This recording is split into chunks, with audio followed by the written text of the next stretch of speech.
Welcome, ladies and gentlemen. Welcome to Yeah. Ebony Championship Wrestling. Welcome to the podcast where we bring you our unique discussion, expert insights, and diverse perspective on all things WWE. Mommy makes her return. Solo unleashes a Samoan Monstar. And Gunther calls Damian Priest a street rat. That's crazy. The boys are here. Wrestling is cool, and this is ECW. Let's get it.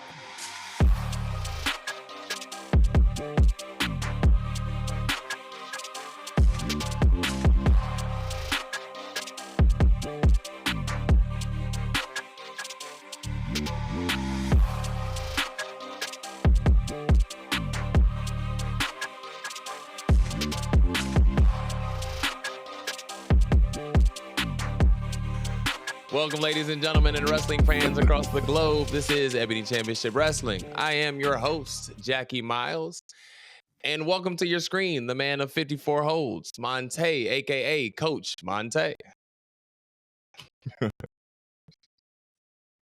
Good to see y'all, boys. Good to see y'all, viewers, the ECW family. We are back. Can't wait to chop it up, man, tonight. So much to catch up on. We've been going on vacay. We are back tonight. Let's just get into the show, man. It's so much I can talk about. I'm excited. Let's go. Let's go. Rounding out the chat room is our resident tribal chief, Griff, a.k.a. Griff Nation. Hey, man, what's up, everybody, man? Hope everybody enjoyed the 4th of July weekend and holiday. We've been away for a couple of weeks, but we back bigger, better, stronger than ever, man. Glad to be on with my brothers. Glad to give y'all some good content and a great show tonight. A lot to catch up on, a lot to discuss. Let's get rocking and rolling. And behind the scenes, as always, recreating the Not Like Us video is the advocate to the ECW Undisputed Champion and my bodyguard, B Dix. Find him on Cash App at BDix989. You can find us all on Instagram at Ebony Championship Wrestling and on X at Ebony Championship Rest. Once again, we're excited to give you your weekly dose of wrestling entertainment. Gentlemen, welcome in, boys. How's everybody feeling tonight? Griff, let's start with you. How you feeling? Brothers, I'm feeling great, man. I'm be honest with you, man. It's one of those things, man. I'm glad to get back in this man cave and do what we do best and do what I love to do, man. Just talk wrestling, fellowship, and kick back with my brothers late night tonight, man. Great vacation away, man. Glad your brothers were safe. Had a great time in New York, down there with the family at a traditional baseball game. Shout out to our wise man, by the way, who just celebrated a birthday last week, and also my niece Boopy, Coach's daughter, who also celebrated a birthday at the beginning of the month too. So I want to definitely send a personal shout out to them and all the other people that's celebrating in July, especially you two coming up here next week too as well. So we got that coming up as well too. But other than that, man, it's been a long, crazy week, long, crazy day. The boys know what went down, but here we are. We just find ways to make it happen. We push through, put it in the rearview mirror. But the main thing is I'm here, we ready to get rocking and rolling, man. So good to see y'all, man, and can't wait to chop it up with y'all here shortly. Good to see you as well, my brother. Love the word man. life. Ditto to What do you everything. got It's on good over to there, man? Good to see you. Love the word life. Yeah. Coach, Yeah. what's going Appreciate on, it. my boy? How's Appreciate everything? How you feeling? Man, good to see you, Jackie. Good to see you, Griff. Hey, ditto, like I said, ditto to everything Griff just said, man. It's always good to get away for a minute. But then obviously when you get out there in the hustle and grind in NYC and then you come back, you feel like you need a vacation from the vacation. So I'm sure I told y'all that. Everybody's still exhausted. We're talking about finding rest and hey, my wife and I look around and say, hey, we have an empty house again, and hey, we catching up on sleep. So it was good to it was good to be around. It was good to fellowship, but hey, them 2 weeks, man, it was pretty long. But hey, at the end of the day, man, it's about family, and then obviously the wrestling family that we built, this brotherhood. It's good to see you guys. We missed you. I missed your viewers. We thank you for the support. Obviously, I'm sure you guys been looking for us for some content. It's just good to get back in the man cave, and everybody had a chance to have a good 4th of July, and now we're back and ready to roll. And at the end of the day, wrestling is still what we say all the time, Jackie. Wrestling is still cool. So Wrestling's cool. Let's chop it up. Yeah. Good to see you, man. How you feeling, man? What's going on? All's good, my brother. We down here in what we call the Airbnb. As you may know, we have decided to make the jump. Brian and I have slid on down to Dallas, and we are now down in the DF Dub. For good now. It feels like we're on vacation still because we waking up every day smoking and drinking and chilling. But we having a good time nonetheless. So it's nice to find some new roots and do something different. So we're excited to start off life new here in where we are. So absolutely, it is what it is. We're excited, it's man. Good to have you, my brother. It's good to have y'all finally. Yep, for sure. Welcome down officially. As the boys said, we've appreciate that, bro. As the boys said, we have taken 2 weeks off, so we got a lot to get through tonight to discuss. So let's go ahead and jump right on in. And let's start with what seems to be the biggest story of all. Liv Morgan and the Revenge Tour have now taken a stop in Cleveland as she is going to face Rhea Ripley for the Women's World Championship at SummerSlam. Does the tour stop here, Griff? What do you think? Oh, that's a great question. I don't think the tour stops there. I think the tour still goes on. In fact, I have a little issue with the tour because we know Mommy's back and we know she's coming back stronger than ever. But like I said, my expectation of Liv is a little bit different now because you're on the Revenge Tour. And from where I was raised at and from where I was from and where we were from, when you're seeking revenge, you don't run away from the person you're seeking revenge for. So I just need Liv to step it up. The game's over with now. Mommy's not home anymore. She's back. So stop with these games. Step up to her. You'll get your revenge. And let's see what you're really about. But other than that, the more Liv keep running, the more she keep the title. The more she finally steps up and get to Rhea, Rhea's going to take that title from her. So to answer the question, I don't think the tour is going to end right away at SummerSlam. Okay. Coach, what are your thoughts? No, you think it's basically on the pitch. Yeah. Yep, that's interesting. Nah. This actually is the main pit stop. The first true match, her first true title defense, but obviously Rhea's not cleared yet. So, to Griff's point, she's doing classic heel work, but I don't think they can engage for another couple of weeks. But when she does get a hold of her, hopefully maybe that night before SummerSlam or contract signing, y'all know how the way they do it. They're gonna throw some bowls before they get there. But no, it's a part of her. It's all part of the strategy. I think Dom has been the pawn the whole time, and y'all know I've had this running joke. Finn is the man. Finn is the true guy. That's what Liv. So I can't wait to see how that's going to unfold. I still believe in my heart of hearts that I just can't. I mean, that they showed us that hotel key for a reason, a few weeks back. So I'm just curious to see how they're going to tie that into this feud. Yes, the match will be the match. I think it'll be highly competitive. But y'all, hot take, and I know we're going to do our predictions here soon, but something's telling me that Liv is going to keep this for a little bit and let's continue to string this great story along because it is the moneymaker on Monday night. So I do see Rhea possibly not going over, but that's another discussion for another day. But no, Jack, can answer your question, man. This is just the main pit stop for this great match that we've been waiting and anticipating since Rhea got hurt. So, what you thinking, my brother? Well, I want to ask back to you guys. Do you think she beats her clean? If neither one of you guys are predicting Rhea wins, so does Liv does she beat Rhea clean? Mm-hmm. Nope. Liv never wins clean. Absolutely not. This could be the moment Dom costs Rhea and he heats the storyline even up more. Whether he accidentally cost her or he intentionally cost her and goes swerving towards Liv's way. But Liv not beating Rhea clean at all. If she does, kudos to her. My expectations has been met. But right now, the way things looking, no, she's not gonna beat her clean. Yeah.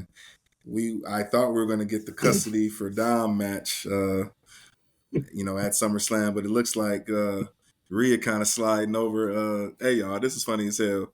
To my boy, to the Yeet man, taking her to Waffle House. I thought that was crazy. So we'll see about that. But that's right. He might have a budding romance. It's not here. Gonna be a clean victory, bro. It's yeah.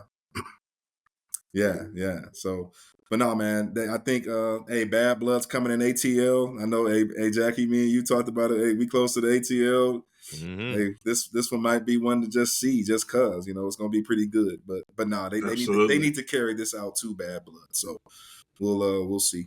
what you thinking overall, man, Jackie, about everything? I don't know. I think I think you have to continue to push the story along, but it's just you've built up Rhea to be such a dominant force that it's really hard to tell me that Liv Morgan is going to beat her.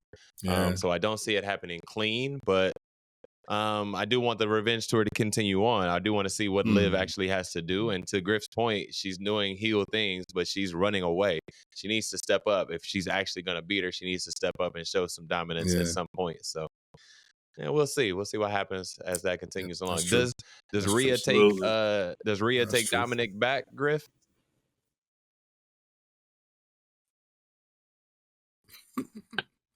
In my heart of hearts, no. Think she's gonna play along with it as well. You know how females are, man. When you make a mistake or you accidentally do something, they play that little hard to get, but deep down they like, I got the feeling for you. So I think the feeling is there, but deep down, I think she's not going to take back. I think something's cooking with her and Dame. Not saying like they got something going on, but Dame playing a little bit of role too, because I think he's the one that's instigating and playing a little like, okay, I'm finna cop block this. Let me go ahead and hit her up and let her know she's coming back. You know what I'm saying? So there could be another side plan that they're cooking up and she could be cooking up too that's going to be leaving Dom out. But to Coach's point, this is very interesting because so many low-key factors involved, especially the main person who took the key, and they really forcing it on this is Finn. But I don't see Rhea and Dom long. I'm really calling for Dom really either, like I said, helping Liv win and just get over the hump and try something new with Liv, or he's gonna accidentally like cost Rhea the title, and that's gonna make Rhea really go her own separate way and like get done with him for good. Mm-hmm. Yeah, when a woman's fed up, ain't nothing you can do about it. So it is. Yeah, it's too late, man. Hey, the play on the words, I loved it because she gave that damn rose, that black rose back to him and said, "You're mine." Not saying from a love standpoint, not meaning that your ass is mine. Like I'm like, no, you're gonna pay for it. So that's how the way Interesting take. I took it from that perspective. Interesting take. So when she gave that rose back to him, she smiled at him sarcastically. And I think she gonna get him back too. But her focus is on the title. But I definitely see some shenanigans and then obviously Jey Uso will be there to save the day. So thanks for that pick. And by the way, Griff in the chat yesterday of the portrait. I don't know where the hell you found that, but that shit was funny. So yeah. That was good. Internet. Internet has no chill. But and real quickly, Jackie, before you move forward, Go ahead. I wanted to add this too, because as long as Rhea and Dom has been together, we've seen a lot of flirting. The short time we've seen Liv and Dom, we dang near seen like a OnlyFans and Pornhub go down on Raw, like giving us a sneak peek to Netflix. So that's a whole different factor versus the flirting that they were doing.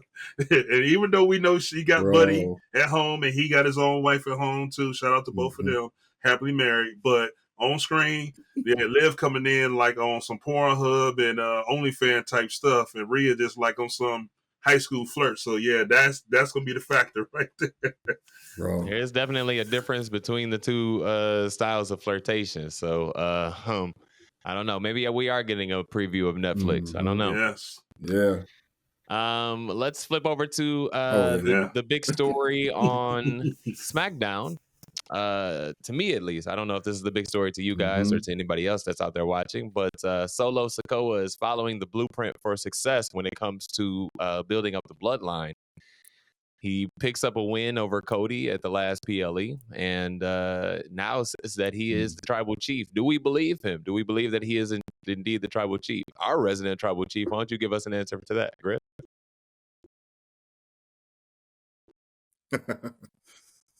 Absolutely not. Of course, he's taking that because Roman's out the picture. I want to remind you guys a couple things, and I know I say this all the time about Marvel, and you got to go back in time. There's two things that we have to remember, and I don't think I even sent it in the chat, but here's two things.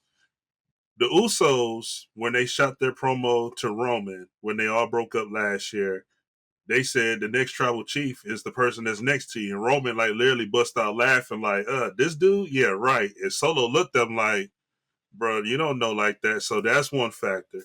Another factor, when Cody and Roman prepared their segment for WrestleMania, not this year, last year, Cody did cut a promo and told Roman like, once you lose and lose that belt, you're gonna be a Roman with no reigns, and you're gonna be a chief with no tribe.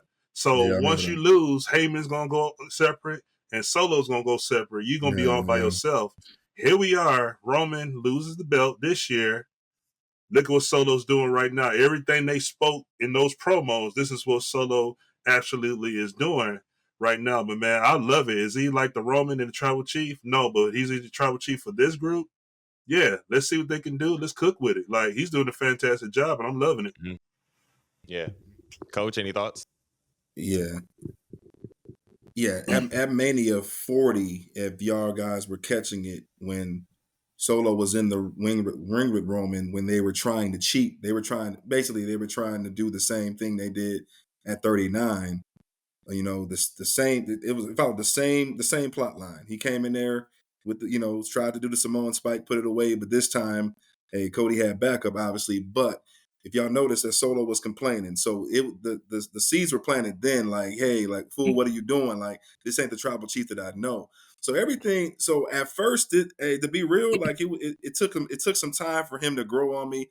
Like, I knew we was clowning him the first couple weeks out the gate, with the suits and the socks and all that stuff. He was terrible dress, but trying to figure out how to get how to get MFT and Tangaloa going. Mm-hmm. But the spark, and we all called it the spark, is when that crazy werewolf fool got on there, Jacob Fatu. It just took it to a whole nother level now, and now I legitimately think they are a threat. He kind of makes them stronger. It's basically it reciprocates and resembles the original OG bloodline, and I'm down with that. Now, I think we said this a couple weeks ago. Take us somewhere. Make sure it's cinema. Make sure we care, because at this point, Cody Rhodes' reign, like, okay, his opponent has more storyline than he does at this point. So it's I'm cool with that. Like, okay, it's Solo's time. He did pin him, but I'm just admiring the work now. His those promos that they cut these last couple SmackDowns, and him calling out Roman, and it's his time. It's well deserved, and I hope he gives him a good match. But yeah, but we all know what this is about. This is about the bigger picture. Him and Roman's beef coming up soon. But no, he's definitely not the real tribal chief. But the good thing is that he's got stupid heat right now, and so that makes it even more the better. Yeah. Yeah, he's definitely got a lot of heat. What you think, Jackie, about it? And simply because he's calling himself the tribal chief is giving him enough heat, right?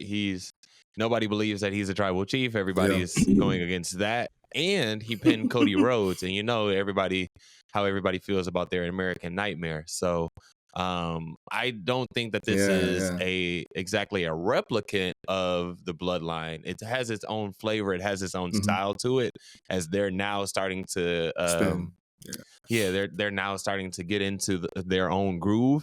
So I don't want to compare it to the old bloodline. Obviously you have to, because it's bloodline, but I don't want to compare it to the old, because it's definitely something new. It's something different, and Solo's putting his own little spin on it. But with that being said, that's cool. That other Samoan brother that they unleashed, that brother's different. Beast. That brother's different. The way he jumped up to the top rope and hit that flip and landed it, I was like, okay, this is something different. And so I have to ask you guys this question. I know we brought it up and talked about this once before, but is he really going to overshadow Solo when it comes to this bloodline stuff? Yes, absolutely. And I did see, like, before Jacob even came on, they were like, and I don't know if this was true or not, but just reporting, like, they were like scared to rush and bring Jacob on because they knew his charisma, his intensity, and how he was. They was afraid that what they're trying to do to push Solo, all the attention and all that would have went to him, and then they would have took it off of Solo. So apparently, it seems like it is balancing out and working itself. But for those who've watched and followed Jacob, man, and especially him losing that weight, I told someone the other day, I said, man, matter of fact, my bro Big Pat, shout out to Big Pat, we was talking today, and I said, dude, if you remember Head Shrinker Fatu, which was Rikishi, not the stink face, but the Head Shrinker Rikishi. I said, Jacob is Rikishi the Head Shrinker plus Yokozuna plus Umaga in one body. That is scary. Like, fast, strong, big, unstoppable. Like, what did it for me, which I love, man, was the Money in the Bank when Orton did that signature DDT and he popped right back up, and Orton was like, no sell. Yeah, his brother's yeah, different. well, it's time for me to retire, get ready for the Hall of Fame, because yeah, this is different for me. Brother's different. He no sell the hell out of that DDT. Yeah. His brother's different. Man, but building him up as a force, though, you know, that's just I'm saying that, you know, piggybacking on what Griff said, I knew he was trouble when he had his own YouTube video of the top 50 moves, you know, the video that I sent y'all. I'm like, yeah, this guy should not be doing that at this size. Like, it's stupid. So yeah, you're right, Griff. It's all of those those bloodline family members in one. And I think he's at the next level. He might be at the top. He might be at the top as far as talent wise, for sure. Yeah. So I'm curious to see how they're going to use him and tie him back into the storyline and get him a match. Yeah. Yeah. I'm excited for whatever's next for, you know, the bloodline, but I'm also excited to see them actually like branch out on their own. Obviously, Tamatonga and Tongaloa will probably be a tag team, the Gods of Destruction, I want to say. Yeah. They'll probably be a tag team once again. Yeah, Gorillas of Destruction. Yeah. Thank you. So I want to see them in the tag division, you know, without the bloodline moniker on it. I want to see Jacob Fatu by himself. What does he look like in the U.S. title defense or division or the IC title division? You know, I'm looking forward to whatever they do outside of the said bloodline. Now, I'm still calling for the bloodline to all come together and let me get all 7, 8, 9, 10 of these mugs on the screen by them all at once. But if they decide to break it all up and go their separate ways, I'm excited to see whatever comes from that. Let's stick on. I have a picture. Go ahead, Coach. Excuse me. Go ahead, Griff. I'm sorry. I mean, I'm sorry. I have a picture to your point you said that's made me think of this. I'll send it after the show tonight when I find it. It's a picture with all the members you're talking about. I got Rock, Roman, Heyman, Usos, the Tongas, Jacob, and Solo. All standing by each other with the ones, and I said, God have mercy. If all of them come together one day, it's over. Like, that's what I need. You might as well just cancel, call WWE something different. Call it the yeah, I need it too. Bloodline Wrestling Federation or something. Yeah. Because we need it. I need that. Yeah. Bro. That's what I want. Like, think about like AEW is trying to do this whole storyline where they're taking over AEW now or whatever from Tony Khan. Think about if the bloodline actually did that. Like, if all of the members got together, The Rock included, and they all come together, it was like, we're taking over WWE now and y'all can't do anything about it. First of all of them are like 6'7" compared to Cody and Seth and all the white boys that are on the screen. So definitely, it just from a logistics standpoint, it looks from a logistics standpoint, it looks totally different. So I would love to see that, bro. I want all of them to be on the screen at once. So I don't know. Any other thoughts here? That's the NWO days there. Yeah, exactly. NWO days there for sure. Exactly. Yeah. Yeah. Give me the NWO. Give me an NWO style with the bloodline with like 40 different members. We got enough cousins on this thing to put everybody together. Let's bring in Tamina, Naya. You know what I'm saying? Tamina, Naya, all of them. Bring all of them in. We got enough of them. Everybody throw up the ones and we Bring good. You know what Ava? I'm saying? Super dope. Yeah. You know Super what I'm dope. saying? We got enough. We got enough to supply Super like the dope. NWO. Super dope. You know. We'll see. We'll see if that comes to fruition though. Super dope. That will be dope. Let's stick on the SmackDown side and let's talk about the Miss Money in the Bank. Let's talk about Tiff Stratton comes away with Money in the Bank, as we have not talked since that PLE. What are our thoughts? Coach is celebrating because his fantasy team took a nice little bump there. So, Coach, let's start with you, brother. Other than your fantasy, how do you feel about Tiff Stratton winning the Money in the Bank? Oh man. Oh, just when I was getting ready to mention it. No. First of all, we need to talk about because we obviously we were out. Let's just talk about the match in itself. I just want to give shout out to all of those ladies for showing out. It could be the best women's Money in the Bank ladder match since the women have been in it. So I just want to give shout out to all the ladies. They did their thing. So definitely, damn near, it was match of the night there for Money in the Bank. That particular match. But yeah, I'm excited for Tiff. It's her time. Obviously, fighting through the little adversity there with the little heat that she had going on. Trips. It seemed like all was forgiven, and they want to go ahead and give her this push, and she fits the bill, the look, the obviously the ring work is 100, and she is the perfect heel, and they got her positioned perfectly right with Naya for the setup, and so it's everything's there. It's on a tee basically, and whatever happens between Naya and Bayley at SummerSlam, hey, she'll be she'll be ready to take the throne from either one of them, just based on the work she has done, and she would deserve it at that time. But no, perfect heel. It's what, at Griff, you said this a few weeks ago before we went on break, what the Money in the Bank match does for careers, and it's her prime time to shine. So yeah, I'm happy, man. Let's shoot her. Hey, we always said strap it on the back and let's send her to the moon, and hopefully she can do great things with that briefcase. What you think, Griff? Well, I'm gonna go back in time. I know this was a few shows ago, and I remember I had mentioned that Chelsea and Tiffany wanted each either or deserving to be either the Queen of the Ring or possibly Money in the Bank.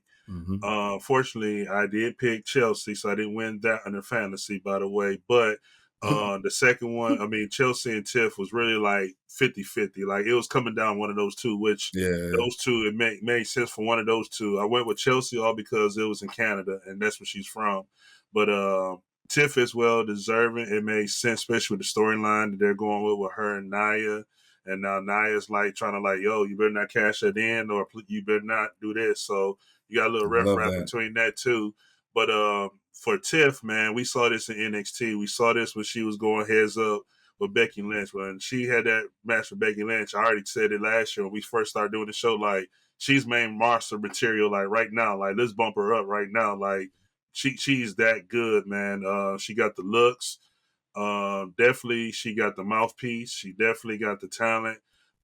She trains real hard. She works very hard, man. But I'm happy for her. And at this heel road, man, she just technically is that prissy, stuck-up heel. And now I just want her to take it up to the moon and be the best that she can. And that cash is going to come in soon. I don't think it's going to be one of those. We see what Io did last year. She wasted no time at SummerSlam last year. So maybe history repeat itself this year. So shout out to Tiff. And before I go off of this one too, man, I also want to also say Lyra, man. Lyra really impressed me in that match, because that spot she did with Io with the suplex, that's a real deal core strength, man. But to all them ladies in there, that was like one of the best matches on there, man. But shout out to Tiff, man, and well deserved. Yeah, hands down, it was the match of the night for sure. And I think Tiffany gets the result that she should have gotten for for Queen of the Ring. I know we were rooting for her for Queen of the Ring pretty hard. And so I'm okay with her winning the Money in the Bank despite not winning Queen of the Ring. Even though she didn't win the match, I thought Chelsea Green also got a big boost in just her performance in the match itself. To your point, Griff, her and sure. Lyra Valkyria definitely showed out and showed that they were able to put on a good match in this form of matches. So look for them to win something that pushes them sometime soon. My least valuable player of the night definitely had to be Zoe Stark because it looked like she was just trying to get CTE all night. It didn't look like she was actually trying to wrestle. She was just trying to bump her head up against something. And so I need her to do a little bit better, but the entire match itself was actually pretty good. So do you think she actually cashes in the Money in the Bank on Bayley or Nia Jax? How do we think we get to this point? That's an open discussion. Sorry, that's for anybody.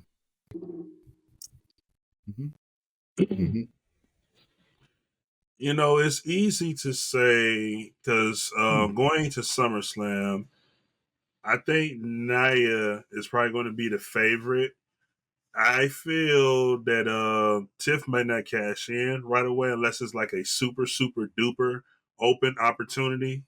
But I think she might attempt to do it, and then her attempt to do it may distract and cost Nia, and Bayley might just end up getting the seesaw victory off of that. So that's what my prediction and my thing is, all because I don't want to see her rush and cash it in and then end up losing it and dropping it. You know, like hold on to it for a minute, hit it at the perfect time. So I think coming up, I think she's probably going to distract and get Nia off guard, distracted, and that's going to create some tension between them. And Bayley's going to capitalize on that distraction and end up maintaining that title. Coach? Definitely it will have some shenanigans. Yeah, some shenanigans will be involved with that. And to your point, Griff, I think that's why Bayley was already trying to divide the wedge in that promo. You know, last Friday.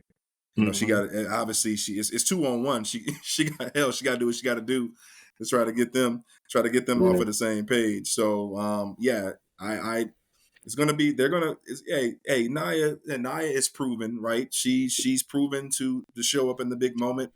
You know, they trusted her with Rhea Ripley over there at Perth earlier this year, and I think she's gonna have just as good as match for SummerSlam. So you know they'll go at it. They'll Bayley, they'll be on the big stage, but I do think in order for Bayley to beat Nia clean, she's definitely gonna need some help. And don't be shocked, gentlemen, coming out of there. I like Griff. I like where you're going with the prediction, but I'm predicting maybe a triple threat at some point. So, even with her as a cashing it in, but so I can see that down the road. I can see it happening either way. Here's two things to keep in mind. Go ahead. Yeah. Go ahead, Jack. Oh no, you good, Griff. Jack. Go ahead. I'm sorry. Griff. Go ahead. Oh no, real quick. I was going to say, tell Coach real quick, just to keep in mind. A couple weeks after that, Fanatics Fest is in New York City, and I just seen Tiff Stratton just got added to the list on there. So something big could possibly happen. Bayley is there as well, but no Nia. But now Tiff has been just recently added on top of that list. So something that's kind of keeping it back in your mind too with that. Gotcha. I could see it either way. I can see her cashing in at SummerSlam. I kind of want her to hold on to it for a little while and build up the friendship between her and Nia, right? Because that's gonna create a bigger payoff towards the end when you finally do decide to have them go at it and Tiff then turns face, right? Because there's no way you're not rooting for Tiff if you have a match between her and Nia Jax. So I would rather Nia Jax win at SummerSlam, take it off of Bayley, and then they become like a duo with one has the title and one has the Money in the Bank. And at any point she could cash in over on Raw, or this would have been a great time to have that mid card title to be involved. So there's I want I want her to hold on to it for a long time. If that's what I'm thinking. Is Bayley having a Cody type reign right now? Is that the way we see this, or how do we feel about Bayley's reign? It's definitely been a snooze fest. I was hey y'all, I just think, man, when Bayley became a heel the first time, I loved it. It catapulted her career, and she did. She going from hugger to the role model. I think that I think she just should have stayed there. I don't know. It's just her. It's just been she's having these weird friendships, and when her and Naomi been cool, and I just think, Jackie, you made a great point, man. Last month, what a show we did about a month and a half ago about faces being boring. Absolutely. Yeah, I'm on that train now. With you. Yeah, I'm absolutely with you. They're gonna have to go into the drawing board to try to make these faces like more edgier, more pissed off, find storylines to keep them on edge, to keep them believable. But yeah, you're a good guy, but you're just not, you're just not soft as hell either. So Bayley's sweetheart, like she's cool. I think she's a great performer. It is very tough to perform. We all know she's not going to be back to that level she was before the injury, but it's just these reigns could be better. And from a standpoint of give us more, a little bit more entertainment, and more edge. That's what I'm looking for. Yeah, what Griff? you guys think? I'm gonna share a couple things, but I'm gonna stay on topic, and then I'm gonna get off the highway and go to the truck stop real quick and go with my example. The point I want to make is when we talk about the face and the heel, I think now what we're seeing is a lot of friendships and different promotion and companies playing part in storyline telling as well too. And I think that's what's kind of like triggering making some of these faces and these good characters kind of bland and kind of boring. I won't say Bayley is boring. Bayley is very interesting. It's just like, I don't know, I can't put a plug on it. This kind of like bland, it's like you want to see more, especially like you got new attire, new look, new theme music. I'm expecting more out of that, you know what I'm saying? Versus just like every time you walk down the aisle, you're friends with this person and then you got to beef with this person. But I want to get out the highway for a minute, fellas, and I'm going to give a great example. Why the heels are very phenomenal. And I'm going to tell you something that was shared last night on our Instagram page. And also I shared it on my personal page. And the topic was Bianca Belair going heel, right? And the reason I'm sharing this and tying this into this topic here is because there was so much interaction and so much excitement for her to go heel. Like everybody is just waiting and wanting that, right? So I'm saying that, and I'm adding this to this take, all because going to Jackie's point where the faces are now boring, like the heels are exciting, and now the ones that were facing good, we're excited to like at any moment anticipating them to go heel. So I think Bayley's best work, and she has proven herself to be one of those type of characters, talents that should stay heel. But I get the face run, but her face run right now is just kind of like teeter-totter with me right now. Maybe it'll change in time once she faced Nia and this Tiffany Stratton situation go through, but right now, it's kind of bland for me. So that's where I'm at with Bayley's face run right now. Yeah, I think that's the point. I think that everybody is struggling with the fact that she's not giving enough. Like, and not just her. Cody's struggling with that. Sami Zayn's playing the underdog role over on Raw. We don't believe you. Like everybody that has a title right now that is a face is struggling to get across right now. And I don't think it's a hard thing to do. We always say that heels are more interesting because they can say more, they can do more. Than the face can. But like Seth Rollins as a face was phenomenal with the title, right? I think back to WrestleMania 34, correct me if I'm wrong, when we were in New Orleans, he won the IC title that year against Finn and The Miz. Yeah. And then the run that he went on after that was a phenomenal run, and he was a face. The difference is that he stepped up and said, I'm good at this wrestling thing. Nobody back there can beat me. And everybody that steps up, I'm going to beat you straight up. There's no shenanigans to it. He talked the shit. There's never a time when I'm like caught slipping. Like, every now and then you'll catch me and hit me from behind or something like that. But if we're one-on-one in the ring, I'm going to defeat you. And it doesn't feel that way with Bayley because she doesn't have as many title defenses. It doesn't feel that way with Cody. Same thing. He doesn't have that many title defenses. And it's like the more and more they defend that title and the more and more they say, like, I'm the shit at this wrestling thing and you can't beat me, and then go out and prove it, that's what makes a good face. Like, you don't have to be disgusting. You don't have to say like deceitful things in order for you to get across. You can be really, really good at wrestling and get across, and I'll root for you. But I don't have anything to root for Cody or Bayley. Not to hate on them in the wrestling ring. It's just I don't have anything that I'm connected to right now that makes me want to root for you. I'm more connected to the bloodline stuff because I understand where they're coming from, why they're together, what they're getting ready to go do. I don't understand why Sami Zayn is playing the underdog. I don't understand why to your point, Griff, Bayley keeps bouncing back and forth between friends. One week she's with Bayley, the next week she's with somebody else, to your point. Like, why are we doing that? Defend your title. That's it.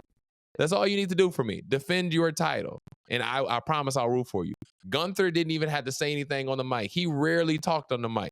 But every time he got in the ring, he showed up and he showed out. And that made me believe in Gunther. We don't believe in Sami Zayn. We don't believe in the others. And I think that's why we're struggling with it as a team. Correct me if I'm wrong.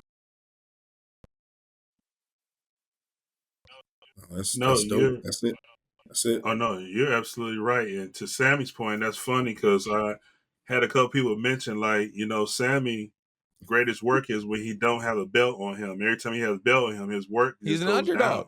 And I said, wow, great point. That's he's a great career point. Underdog. We see him without the belt. He's a career underdog. Yes. If he's fighting up the hill and he's doing all of that, then we're gonna root for him because it's like, oh, Sami Zayn might do it. Oh, he almost got the 1, 2, 3. Like, he's a career underdog. When he has the title, it's like he's still trying to play that underdog role, and it's like, no, bro, like, you got the title. Like, we should be believing in you, and we don't. We, like, everybody over here. Did y'all see? Did you see the promo? You said that we should go back and watch it. I did not go back and watch it. I'm not gonna lie to you. I didn't want to see it, bro. I just wanted to see Braun Breaker spear that man one more time. I'm sorry. That's all I wanted was him to spear him, bro. That's all I wanted. Okay, wait. Hold on, Griff. I gotta ask you this, brother, because we're gonna stick with this Money in the Bank for a second. I have to ask you this question, and you know exactly where I'm getting ready to go with it. Drew McIntyre wins Money in the Bank. He then cashes in and does it, and is unsuccessful, right? Am I tripping? Yeah, he's unsuccessful. Okay. Because of CM Punk. All of the buildup that we suffered through on our way to Money in the Bank.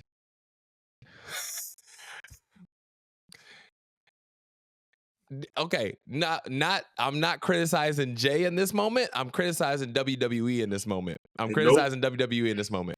Yes, Did WWE waste the Money in the Bank on the men's side? Okay. Yes. Go ahead, Griff. Go ahead and speak to it, brother, because I know. Unanimously, yes. Give me the camera. I waited 2 weeks for this. Yes. Look, y'all. Why did y'all waste this Money in the Bank? I would have been, if y'all were going to give it to Jay, I'd have been satisfied with Carmelo. Just be real. Sure. Here's the problem I have with y'all wasting this. We know y'all trying to build a CM Punk and Drew McIntyre. Why y'all just couldn't just let Drew climb up the ladder?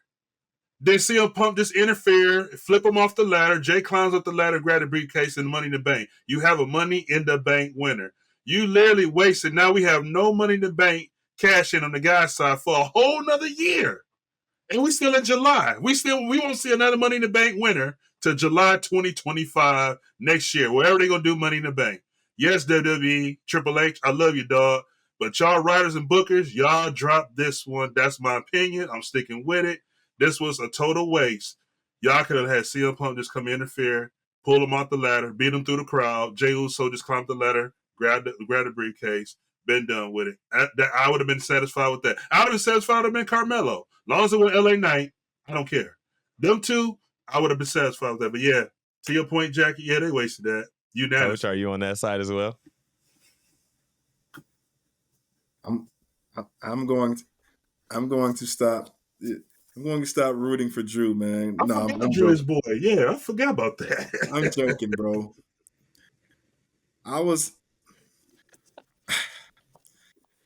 Hey, y'all, like, as a wrestling fan, right, the wrestling casual that I am, my guy wins. Sure. I'm happy.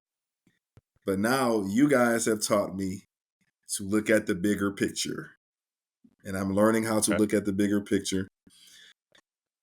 Griff, I'm still on the boat that this was the right call. Seeing that, because nobody in that match truly needed the briefcase. Because the only reason is that they're going to various storylines. What I had to sit back and think about is, okay, they didn't go with Yeet Man this time because eventually he's going to be tied back into the bloodline stuff. And so maybe y'all know Triple H's mind. He don't want that. He don't want Jay with the briefcase going into that serious storyline. So they got to find a way to tie him back to Paul and the crew, right? So I was just going down the line of each guy that was in there. Carmelo, I love Carmelo. Let's do it. But they're probably saying not yet. And then you got Chad Gable tied up with Uncle Howdy. So, yeah, I'm just looking at where they're going storyline. Yes, Griff, you're passionate about Jay. My guy, once again, fumbled, shit at the bed again, but this time is to build the SummerSlam match and eventually culminate in that Bad Blood. But, yeah, I was cool with the call because I understood it. Big picture. So we're getting it from two totally different perspectives, which is good. This is good for debate in this conversation. I'm kind of landing here in the middle. I understand to your point, Griff. Excuse me, Coach, of like why Drew needed it, but I'm also, I got to lean towards what Griff is saying here because I didn't think that CM Punk and Drew's story needed that the Money in the Bank to push it along. Jay, I think, does need the Money in the Bank. Jay needs something. He's hot right now from a merchandise standpoint. They just got the little foam fingers so they can do it all with this. The crowd is into his entrance. They're into everything that he's doing. The stuff that he's doing with Rhea Ripley or getting ready to do with Rhea Ripley is probably going to be good. I think he needs something to help push him along here. And if that's not going to be a title, I thought for sure it would have been Money in the Bank. But now we're not getting either of those things. So now it's just like, what are we doing? Yeah, I can see that. And he's still not winning any matches. That's my problem with it all. Now I'm criticizing Jay. He's still not winning any matches. And it's like, so if we're not going to give him the Money in the Bank, and he not gonna win no matches, what are we doing exactly with him? So I'm putting him on the same pedestal as the Street Profits, whereas like we have the product that we need right here in front of us. We have the people that we want, the people that we want to push. Why don't we go ahead and push them? Instead, we go in a whole different direction, and now it looks and feels totally different than what it should. So. Yeah, I don't know, man. I do think that they wasted the Money in the Bank. I do think so, but I understand, Coach, why you're like celebrating Drew, but I just don't think that it needed anything to go along with it. You know, I don't know. Go ahead if anybody else has anything in that one. Fantasy points. That's why. What was it? Said fantasy points. That's why you only got fantasy points out of it. Well, because technically Santos Escobar could have been in that match too. Yep. Yes. True. Instead of Drew. I just think that whoever wins between Gunther and Priest, I'm thinking that they basically saying like nobody is credible to cash in on Cody or Gunther. Oh, That's what I'm gathering from okay. it. Well, let's Like go there. nobody is credible to cash in on those Let's two go there. players. Let's talk about Gunther and That's Damian what I was Priest thinking. because that's the next thing. Do you Are we just saying that Damian Priest is not going to win this, Coach?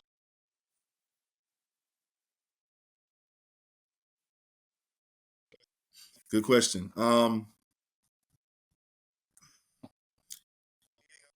Leading up before Monday night, yeah. I had Gunther as a lock.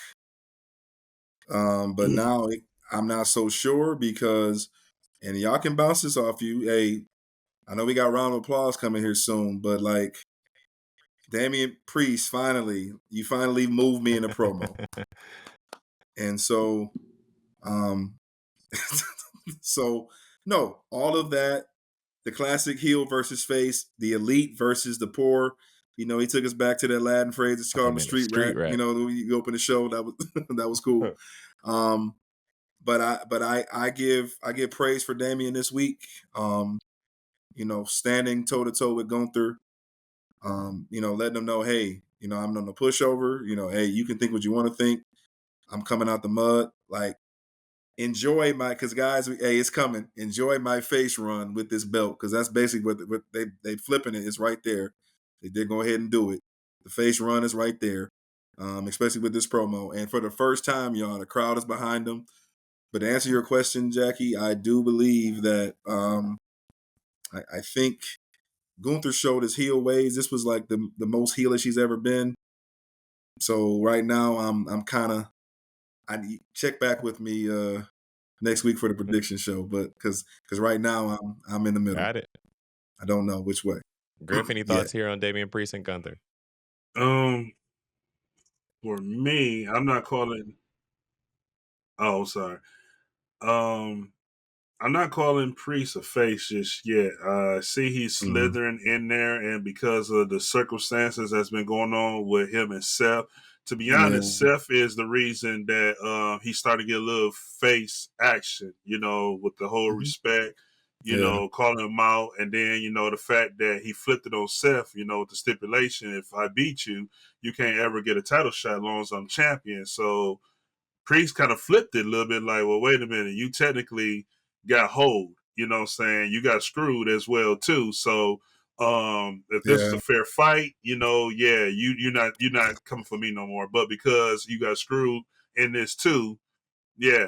Once I get through Gunther, I got you. You know what I'm saying? But the one thing I want to point out, we haven't seen in a long time, and I had to like really go back and remember. I do remember back in the late '90s, early 2000s, this happened, but this is one of the few times we've seen two people that are heels going one-on-one for a title at a PLE like this. And I know, like you said, you know, Priest is going off the face run right now, or it's kind of like difficult, especially with this whole Rhea and this Judgment Day and all this stuff going on too. But technically, to me, they're still both heels. But in this one, I can't call this one just yet. I know Gunther is the favorite, and you also got Bastion Berlin coming up in a couple of weeks in his home country. So it's leading up and showing that he is going to be probably the champion. But we know how Tripp does things, man. It could be a hook, line, and sinker and be some surprise and interference in this, or you know, Priest might step up his game and show us something that we never thought, man, and end up getting his victory fair and square. We never know. Yeah, it's very interesting that they're both considered to be heels right now, especially the Judgment Day as a whole. We're supposed to boo them. But, you know, Mommy doesn't get booed, of course. Rhea Ripley doesn't get booed. Dominic gets all of the boos. So it's really hard to realize, like, Judgment Day actually is a heel faction. And then you throw in Imperium on the other side, considered to be a heel faction as well. I, however, see Gunther as a face in my mind because I root for Gunther. So I was on board with the street rat comment, so he was fine with me. But it's interesting to see how they see Damian Priest because it seems as though he's like number 5 on their list of top people on Raw. In my head, you got Seth over there, you got you got Gunther over there, Mhm. you got Drew, and then you got CM Punk, all above Damian Priest in my eyes as it pertains to WWE.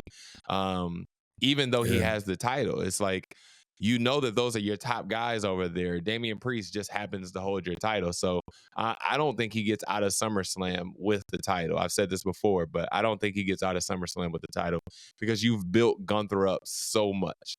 All of the build up for Gunther over the last 2 years with the IC title and his reign in NXT and his reign in NXT UK. Like he's flawless as it pertains to WWE right now. Damian Priest doesn't have that resume, so I don't see him getting out of SummerSlam with that title. And then I'm intrigued to see what comes from that, or what comes from Gunther winning, as it pertains to like Seth Rollins getting a shot at Gunther, or Drew, CM Punk, whoever comes out of that, getting a shot at Gunther and seeing what's next. Any other thoughts, gents? Good. Okay.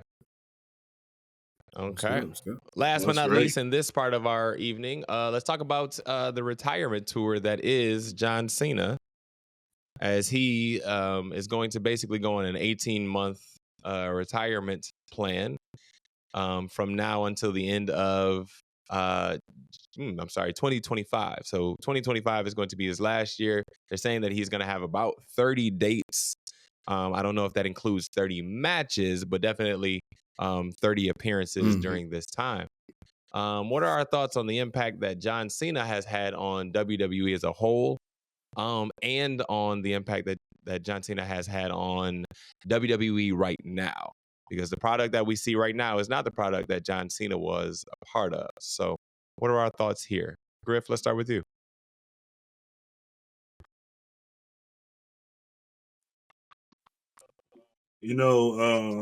First I'm gonna go back when he first debuted. He debuted the year I graduated high school, so I'll definitely never forget. In fact, I was at the Vengeance pay-per-view when he came on, and he had his debut pay-per-view match there too as well, man. And throughout the years, one thing Cena has taught me, and I respect him so much, is he really lived by the whole hustle, loyalty, respect model. He's one guy that really said he's gonna do something, he's gonna do it.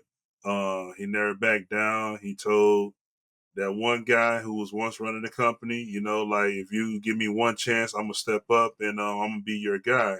And ever since then, he never looked back, man. But the announcement, I'm not surprised. He came out and did, just a matter of time, especially with his busy schedule. But I am thankful that he's given all of us like one last chance to like see him go out, So it'd be interesting to see when this tour start. We know he next said this is gonna be his last Rumble, Elimination Chamber, WrestleMania. We don't know who those opponents are going to be. But Cena had one heck of a run, man, and congrats and kudos to him.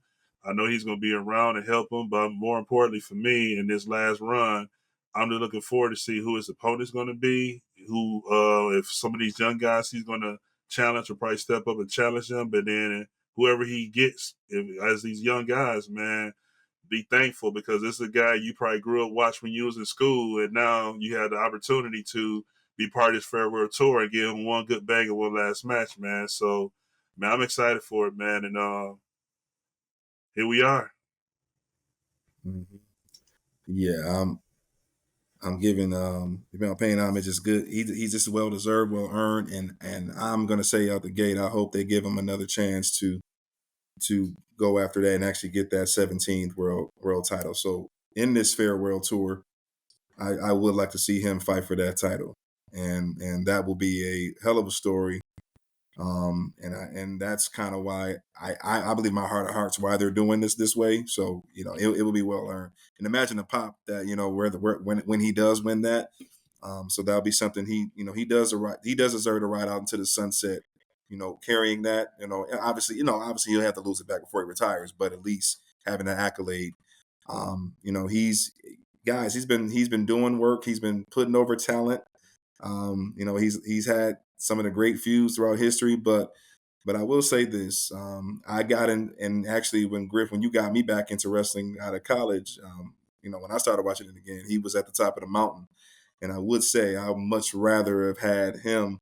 That generation had it good looking up to him as that character, that hero, than the one obviously that we grew up with. We know who we talking about, and we dare not mention his name on the show. But yeah, that is yeah. But Cena, all the Make a Wish foundations, he basically in my opinion, saved WWE. At some point, obviously when Taker and all those guys were part timers, so he held down the fort and kept WWE as the entity that it is when those guys became, when the heavy hitters that we grew up with became part timers and more old school. He held down the fort and carried the business along and made it even more bigger. Obviously through the PG generation, all that era. Granted, it was some bad wrestling going on. There was some bad shows, but he pushed through it. But then obviously, I'm gonna most remember him, guys, with him and Punk's feud. And hell, who knows? That maybe that can be one of his last opponents. But yeah, man, kudos, shout out to Cena, man. I mean, well earned, well deserved, and I hope they can make that last run for him. With the belt. B Dix just asked a question here in the chat, and I would love to get your thoughts. Who would you like his final opponent to be? Griff, go ahead.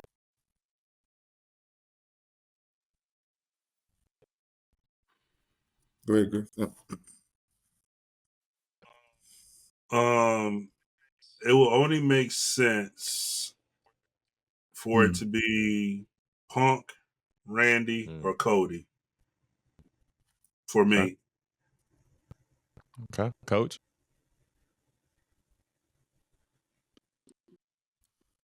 One last feud with, because hell, I mean, I'm hoping that they're tying the storyline. Trips is all about long-term storytelling. If Punk has the belt at some point in the match that they made, I would like for it to be CM Punk. I want him to give it to somebody younger. I want him to give it to somebody not necessarily new on the roster, but somebody that may not have had the title yet. The person that comes to my mind is like Carmelo Hayes, right? Like, I think Carmelo Hayes will be a great heel for him at one point, and then obviously John Cena needs to win his number 17, but he could give it to Carmelo, and then we flow from there. I don't think that's going to happen, but yeah, in my fantasy booking, I think that would be kind of cool. So I don't know. I look forward to seeing this tour though, because I mean, or this whole year, it'll be nice for him to get a couple wins, as he's already on a losing streak right now. So, but it would be nice for him to get a couple wins, get going, and then we actually get some entertainment out of John Cena. To your point, Coach, I wasn't a wrestling fan during his time. I tried to go back and watch all of SmackDown, but JBL yelling at Mexicans needing to go across the border kind of turned me off to watching SmackDown for a little while. So I had to turn that off for a minute. But I would like to see John Cena go and have a good run here down the stretch.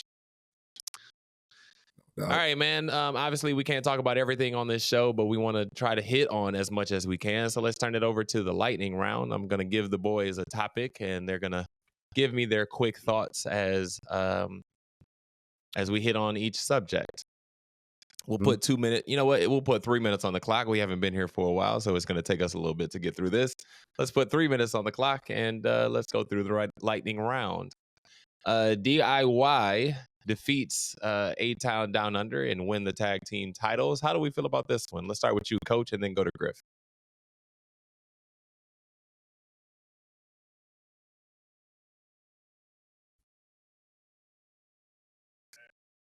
Man, it was a long time coming. Last time we seen them together, one of the belts was back in the NXT. They had plenty of tag team championships and tag team championship matches and all these months. And if they didn't get it done, then it was to the point why you guys come back together and perform DIY again. So it made sense for them to get it, and let's see how long this run go. Coach?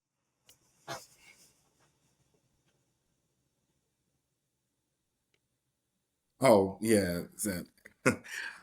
I was not in the NXT seeing DIY's early runs. Obviously, seeing the feud. I saw the one feud where Ciampa did turn on Johnny, but yes, this is good for them. A fresh reset.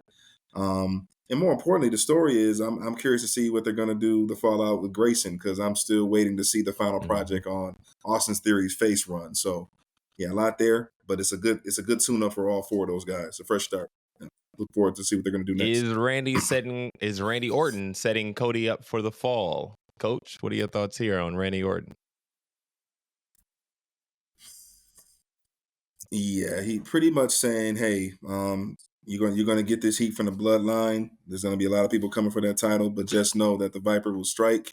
They're gonna have an excellent feud to end the year, or maybe going into Rumble season. And so, yeah, that definitely. I think we're gonna pop off 2025 with that feud. So let's get it. Griff, any thoughts here? Student Mm-hmm. Student versus mentor Mm-hmm. from Legacy. Student versus mentor is finally finna happen. Bloodline business get done. Mm-hmm. The mentor's coming for the student. Uncle Howdy is going to unalive Chad Gable, as we already stated on this show. But now it looks like the Creed brothers are also going to lose their lives. Are we? How do we feel about this here, Griff?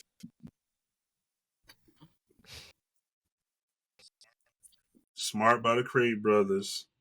It was smart for them to join Gable to get some reps and get some experience. But it was also smart when them lights start flickering and you start seeing them wide six come down, get the heck out of that ring.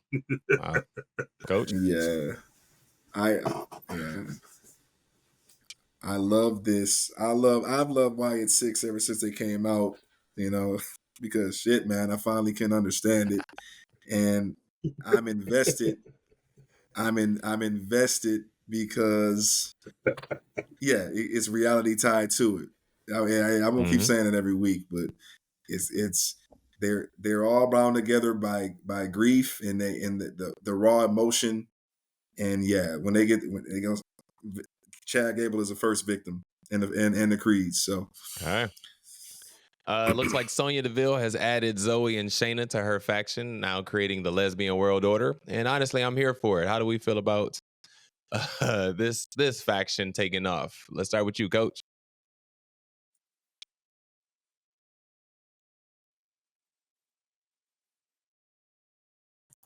Wait, Griff. Man, it's good to see Sonya back. That's my girl. I'm just glad to see her back. This is something different. It reminds me of the Absolution days when Paige came and grabbed her and Mandy back in the day, and now she's got to that point where she's being in that role to lead and bring these two together, man. So by seeing how they're not taking no prisoners, they're not just going after like the certain ones, they're just going after everybody. They went after Damage Control, they went like after Fly Like a Bird and the Techno Girls, Dance Girls too. So Kaden and Katana. But I'm excited for them. This is something different, something new. But just to see Sonya Deville back in action, great on the mic, great talker, great in the ring. She looking good, looking better. Man, we'll see how this go. But just see her back as a single competitor and see her with this group. Yeah, this is gonna be good. Happy to see her back, and those two needed a rub. Period. So let's see what they do. Yeah, to make them relevant, because they were going to get ready to float on the island of obscurity. So I'm glad Sonya saved them. So let's go. I love that Sonya's getting the push now. She was the sidekick to Mandy Rose's focal point. But I'm glad that she's now getting the push.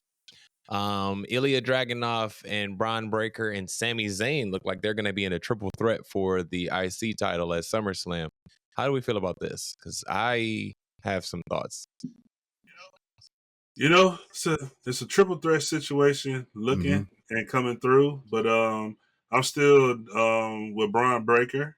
Ilya is strong. He throwing some bangers too. He just can't get over the hump because all these distractions and interferences. But I'm liking Braun in this situation because I think this is the big build, and he's the spotlight needs to shine on him to get the build going for him. Coach? Yeah. Perfect feud to two well-deserving guys that need to take it off Sami Zayn immediately. I'm cool with either one of them winning this match, but LeBron, Brock Lesnar 2.0. He's hot right now. Let's go ahead and put the strap on him at some point and have a heel IC champ again. Last but not least, Trick drops the title on NXT. I stated that he needed to drop it in order for him to get a second title reign. So how do we feel about Trick Williams dropping the title? We don't talk about NXT as much on this show, but would love to get your thoughts here. You know, NXT championships, for some reason, for certain people, don't last long. Trick didn't lose the belt, but of course it's a fatal 4-way. Anything can happen, and the finish was just crazy. But yeah, so I guess apparently to have a good story going on between him and Ethan, I guess he had to drop the belt. I didn't expect him to do it this quick. I wanted him to hold it on a little bit longer, but you know how the NXT championship goes there. You know, after a couple months, couple matches, you drop it. And here we are again. So yeah, we need that belt back on Trick because that was a lot of momentum with him having it on there. Coach? Yeah, his next reign will be longer because he is super over. That theme music in itself. So, but yeah, he's gonna be better as a chaser. He never was pinned. I'm looking forward to seeing more Ethan Page. I didn't see him much in AEW. So yeah, let's see his second run. You made a great point, Jackie. Yeah, you can't have a second run until you drop it, and you'll come back stronger as a chaser. So Yeah. Just because he drops it doesn't mean that it's completely over. We get to see the brother a little bit more. Now he gets to chase, and now we get to see what he really gets to do.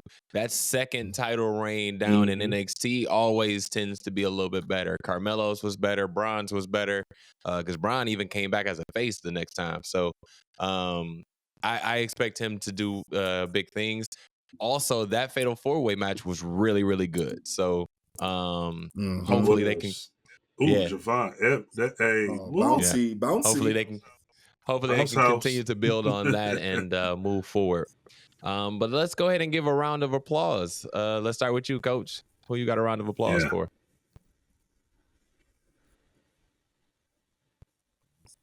Oh, yeah, I said it earlier. I'll say it again. Yeah, I don't have no problem doing it. Damian Priest this week finally with a great promo. Moved me. First time I felt emotion because I seen hearing his story, like great story, being homeless and then working his way into the company and now to this point, and for him to finally have that moment with Gunther and look him in the eye and go tit for tat with him. And actually now I'm ready for the match. So, yep. Griff, round of applause for my boy Priest this week. I'm gonna get a round of applause for someone that's totally unexpected, and this person is going out to my girl Tatum Paxley.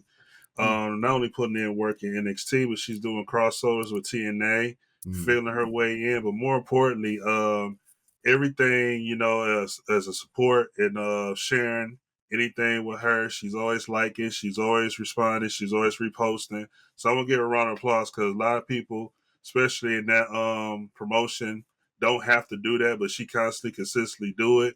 So that means a lot that she's paying attention, she's watching, she's appreciating the support that's coming this way. So my round of applause is to her. Shout out to her, and hopefully that we might get her on our show one day.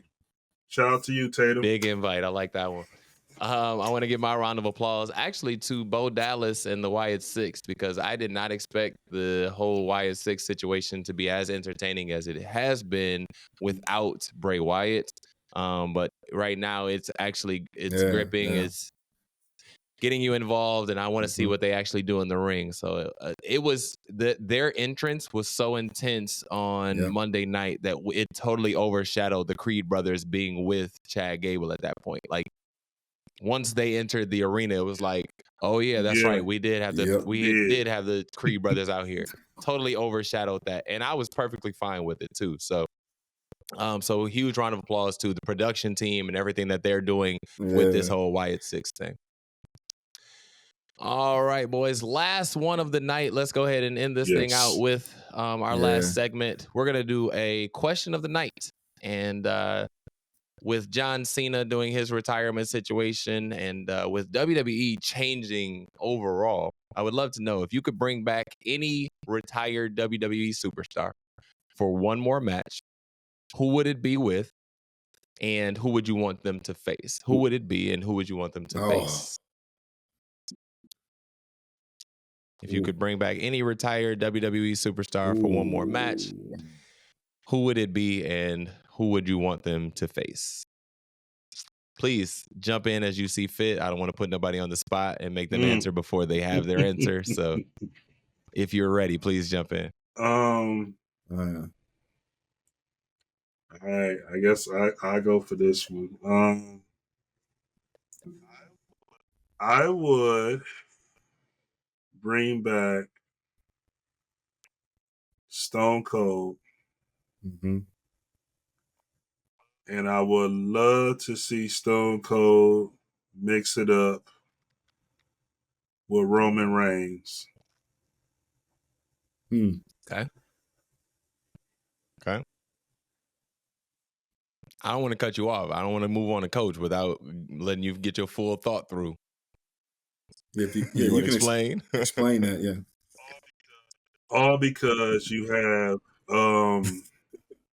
the GOAT or the greatest of this era or this modern time per Roman, and you have arguably the GOAT and the greatest of the Attitude Era in that time per the fans of that era. So just to see those two hard work, hard nose go all out, I think it'll be a beneficial and a dream match to see. And then just to see Roman sell a lot of the Stone Cold Lou Vest presses, the Stone Cold Stunner, those haymakers and stuff, and then vice versa. For me, I think Roman will come on top of Stone Cold on this one, all because he's a powerhouse and probably more winded. But yeah, that'd probably be a great dream match for me to see if I could bring one person back in today, Stone Cold versus Roman Reigns. Okay. I'm here for that. Coach, what you got? My default answer is always my GOAT behind me, but I'm not going that route because I've seen enough of my GOAT, and I no longer want his legacy to be tarnished as much as it almost was going out. So I'm gonna let the GOAT be the GOAT right now and let him stay there. I got something else for y'all. I'm actually going to bring in the man of what I'm on 54 holes now. I would love to actually see your boy Spike. Spike, if you're watching tonight, I am going to bring your boy in. I would like to see the excellence of execution, Bret Hart versus a new and up and coming rising star doing great work, Kurt Angle 2.0. I will him and Chad Gable. Yep. That actually would be pretty good. Would be pretty good. Sharpshooter versus the ankle lock, and obviously, one of the best submission wrestlers of our time against Chad Gable coming into his own technical wrestler, that background. Love to see the chemistry that they can make because Gable is on another level right now. So I will pull Bret Hart out of retirement in a heartbeat, especially the way he went out. I didn't like how the way he went out. You know what I'm saying, with all the WCW crap. So yeah, once he made that decision, it just all went downhill from there for him. Which is why we need to get Spike on this show to argue literally that point. I was texting him the other day and let him know, like, we're gonna have you on soon just so we can argue just that argument right there. But I'm with you, Coach. That was actually a part of mine. I'm actually going to cheat the system here and answer the question in a more broad way. I'm sorry. Y'all know how I like to do things. I like to do things a little differently. So I'm going to bring back an entire group to face a different group here. I'm going to bring back Farouk and the rest of the Nation of Domination, including D'Lo Brown, including Mark Henry, including the Godfather, and including Owen Hart, because, enough is enough and it's time for a change. I'm going to bring all of them back so that they can face... time for a change. Yeah. I'm going to bring all of them back so that they can face the bloodline, like the original bloodline, not the one we're dealing with now, but Roman Reigns' bloodline. And I just, for some reason, I see faction versus faction. I see that going down very well. I know that the nation had a huge rivalry with DX, but I see this going to a whole new level with the Bloodline, if done the right way. So I'm sorry I got to cheat the system, but I'm gonna bring them back for one more match. Let's make it War Games. Let's put them all into the cage and let's see what happens in there. Because you got to get something good out of that, right? Got to get something good out of that. All right, boys. Any other thoughts that you may have on the week? I know we ain't been together in the last couple of weeks, so I don't want to cut you guys off at any point, but any other thoughts as we move towards SummerSlam and we end the summer here on our show? Not really, man. Just man, I think we caught up with mostly majority of everything that we did, and we could. Mm-hmm. We got a SmackDown coming up. And I'm still waiting for that big heel turn coming soon. Hopefully it's this week, but time will tell. But yeah, I know the biggest heel turn I'm waiting for. It's coming. Other than that, man, it's coming. Yep, it's heading. And when it do, I love that every PLE now is. I actually look forward to. I'm sure you boys can vouch. Go with me on this. Every PLE I'm in this year I've looked for, even in summer 2023 going to definitely into this year.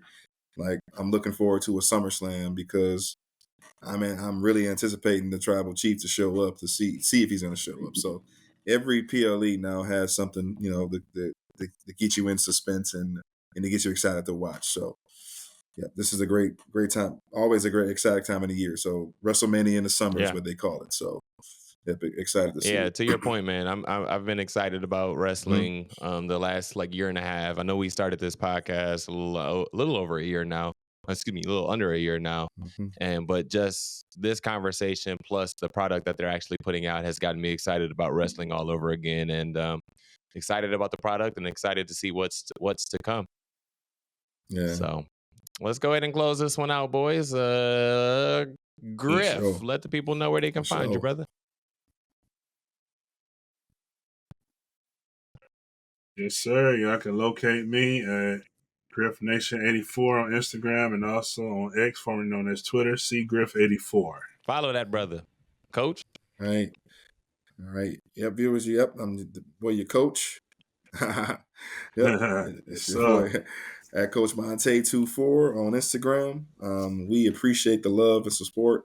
Continue to hit that like button, subscribe, the comments, and we appreciate especially the last couple episodes, man. You guys pouring in, continue to show us love, man. We continue to put that fire content out for you guys, and you build us up, and we're gonna keep bringing it for you. So, yeah, thank you, guys. You can follow me on Instagram and Twitter at JackieMiles42. Make sure you Cash App our wise man B Dix at BDix989 on Cash App. Send him a couple $.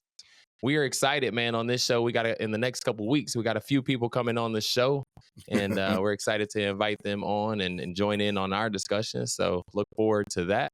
We thank you again for tuning in. Make sure y'all follow all the socials that we have. Find us on Instagram at Ebony Championship Wrestling, on X at Ebony Championship Rest. And make sure you like, share, and subscribe to the channel so that you are notified every time that the boys hit your screen. We'll see y'all next time, man. We appreciate all the love and support. This is Ebony Championship Wrestling signing off. But Coach, let them know. We never tapping out. That felt good to say that. So that was. We appreciate y'all. We'll see y'all next time. Y'all have a good night. Peace.